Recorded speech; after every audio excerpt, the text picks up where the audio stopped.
మన దేవాలయం ఛానల్ వీక్షిస్తున్న ప్రేక్షక మహాశయులకు నమస్కారము, శుభాకాంక్షలు. ఈరోజు మనం ఒక ముఖ్యమైన విషయం గురించి మాట్లాడుకోబోతున్నాము. శివుడు, నారాయణుడు, వీరిద్దరిలో ఎవరు గొప్ప అనే ప్రశ్న గనక ఉదయిస్తే శివుడే గొప్ప అని కొందరు, కాదు విష్ణువు గొప్ప అని మరికొందరు, ఇదేదీ కాదు ఆ ఇద్దరూ ఒకటే అని మరికొందరు వాదిస్తారు. ఈ వాదాలలో ఏది సరైనది? ఈ ప్రశ్నకు సమాధానం తెలుసుకోవాలనుకుంటే ఈ వీడియోని స్కిప్ చేయకుండా చివరి వరకు చూడండి. అంతకన్నా ముందు ఈ విషయాన్ని మనకు అందించినటువంటి సుప్రసిద్ధ రచయిత శ్రీ వింజమూరి వెంకట అప్పారావు గారికి కృతజ్ఞతాభివందనాలు. సనాతన ధర్మం మనకిచ్చిన రెండు అద్భుత మహామంత్రాలు. ఒక మంత్రం నారాయణుడిని స్మరిస్తే మరొకటి శివుడిని ఆరాధిస్తుంది.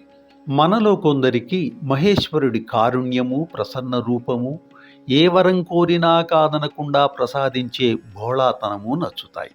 మరికొందరికి సాత్విక గుణస్వరూపుడైన విష్ణుమూర్తి, ఆయన అనేక అవతారాలలో చేసిన లీలలు మహాప్రీతి. ఈ శివ విష్ణు విభేదాలు మనలాంటి పామరులకే గాని పండితులకు, విజ్ఞులకు లేవు. ఉదాహరణకు విష్ణు సహస్రనామం పరిశీలిస్తే మనకి అనేక శివనామాలు గోచరిస్తాయి. విష్ణు సహస్రనామంలో శివనామాల ఎక్కడ, ఎలా?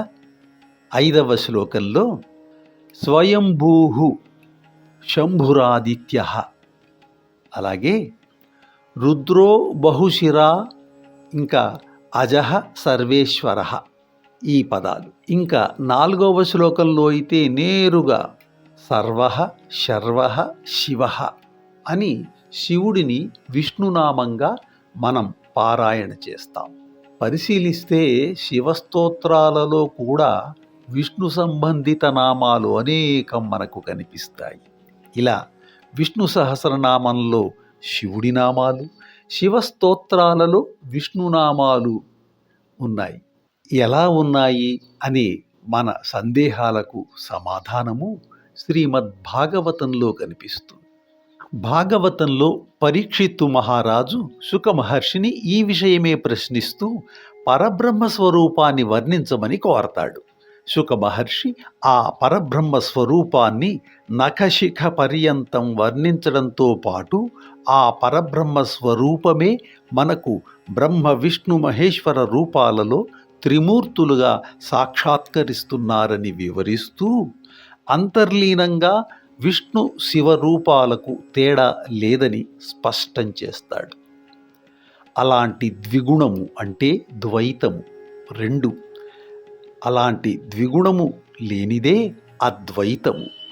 ఆ అద్వైతాన్నే మన భాగవత, రామాయణ, మహాభారతాది ఇతిహాసాలు బోధిస్తున్నాయి.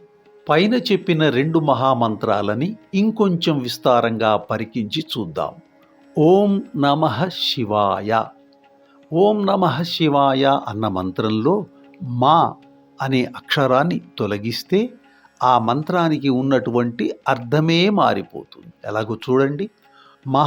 మా తీసేస్తే ఓం నః శివాయ అని వస్తుంది కదా. ఓం నః శివాయ అన్న మాటకి అర్థం అసలు శివుడు లేకపోవడమే. మరి ఇది సంభవమయ్యే మాటేనా అంటే కాదు. కానీ ఎప్పుడైతే పైన చెప్పినట్లు హరిహరులకు తేడా లేదని అంటున్నామో అప్పుడు శివుడన్న స్వరూపమే లేదు. విష్ణు సహస్రనామ స్తోత్రం మొట్టమొదటి శ్లోకం ఈ విషయాన్ని ప్రతిపాదిస్తుంది. అది ఎలాగో చూద్దాం. మొదటి విష్ణునామం ఏమిటి? విశ్వం. ఈ అఖండ విశ్వమే ఆ పరబ్రహ్మ స్వరూపం.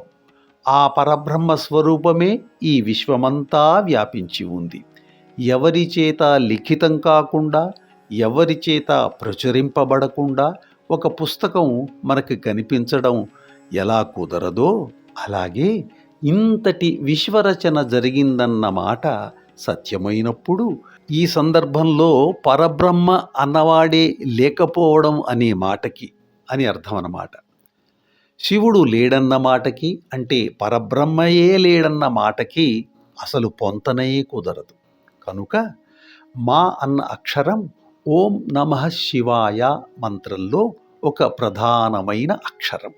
పంచాక్షరి మంత్రం చదువుకున్నప్పుడు మొత్తం మంత్రం మీద విశేషించి మా అక్షరం మీద శ్రద్ధ వహించాలి.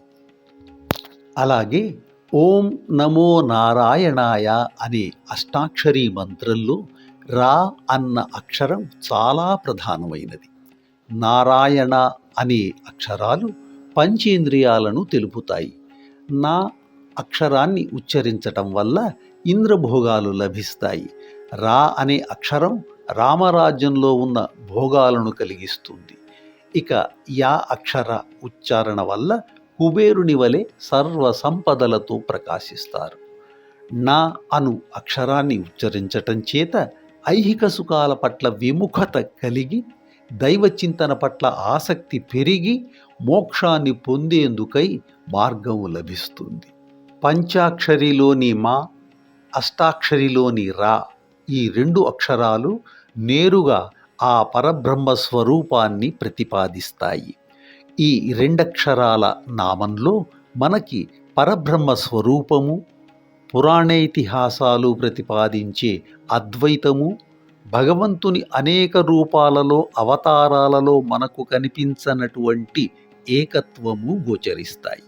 అందుకే కేనోపాయేన లఘునా విష్ణోర్నామ సహస్రకం పఠ్యతే పండితైర్నిత్యం శ్రోతుమిచ్ఛామ్యహం ప్రభో అంటూ పార్వతీదేవి ఆ మహాశివుని విష్ణు సహస్రనామ స్తోత్రంలో లఘువుగా చదువుకోవడానికి ఉపాయం చెప్పమని అడుగగా ఆ మహేశ్వరుడు హరిహర తత్వాన్ని, పరబ్రహ్మతత్వాన్ని, అద్వైత సారాన్ని ప్రతిపాదించేటటువంటి ఒక శ్లోకం చెబుతాడు. అదే శ్రీరామ రామ రామేతి రమే రామే మనోరమే సహస్రనామ తత్తుల్యం రామనామ వరాననే. అలా శ్రీరామనామాన్ని శివుడు పార్వతికి ఉపదేశించాడు. ఈ నామాన్ని జపించే కిరాతకుడు మహర్షి వాల్మీకి అయ్యాడు. శ్రీరామ జయరామ జయ జయ రామ అనే 13 అక్షరాల నామమంత్రాన్ని 13 కోట్లు జపించి రామదాసు శ్రీరామ సాక్షాత్కారాన్ని పొందినట్లు కథనం.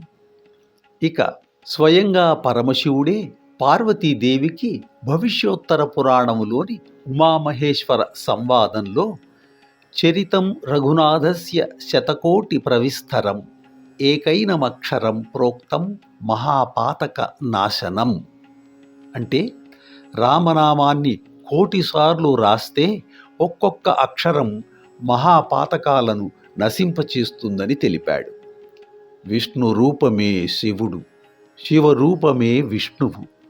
అందుకే శివభక్తుడైన రావణాసురుని వధించిన పాపం తొలగడానికి శ్రీరాముడు శివలింగ ప్రతిష్టను చేశాడు. శివాయ విష్ణు రూపాయ శివరూపాయ విష్ణవే శివస్య హృదయ విష్ణు విష్ణోశ్చ హృదయం శివ. హరిహరాద్వైతము, శివకేశవ అభేదము సదా మనలను ముందుకు నడిపించుగాక. సర్వే జనా సుఖినో భవంతు. స్వస్తి.